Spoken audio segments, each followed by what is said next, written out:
Bonjour, comment ça va? Alors aujourd'hui, on poursuit la lecture d'un extrait d'un livre qui s'appelle Les témoins de l'essentiel que j'ai écrit en 2005 et c'est paru aux éditions Logique. Bien entendu, ce livre-là n'est plus sur le marché, à moins que vous ayez des bons contacts dans le domaine du livre usagé, sinon vous le trouverez difficilement. Vous pouvez par contre l'emprunter dans certaines bibliothèques, notamment à Montréal, à la Grande Bibliothèque. Je sais qu'il y a une copie qui est disponible au public et il y a aussi une copie que vous trouverez du côté des Archives nationales que vous pouvez également consulter sur place.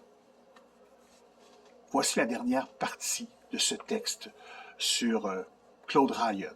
Une entrevue, en fait quelques entrevues qu'il m'a accordées et dont ici je fais le résumé. Claude Ryan dit « Je ne suis pas l'homme pour engager une révolution qui va casser les choses, qui va renverser les murailles.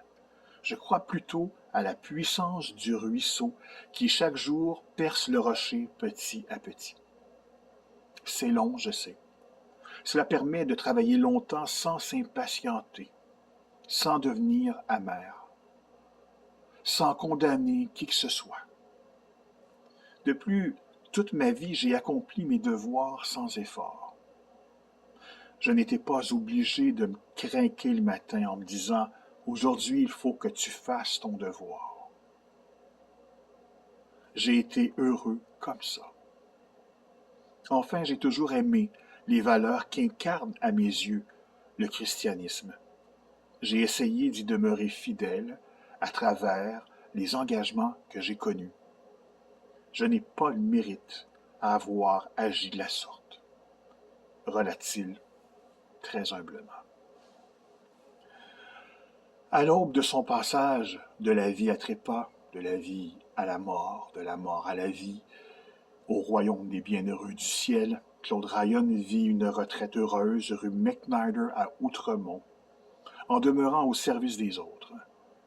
Alors que sa sagesse est consultée par les plus hauts dirigeants de notre société, il songe au testament spirituel qu'il laissera. Au-delà de ses options politiques, Claude Ryan est un homme des profondeurs.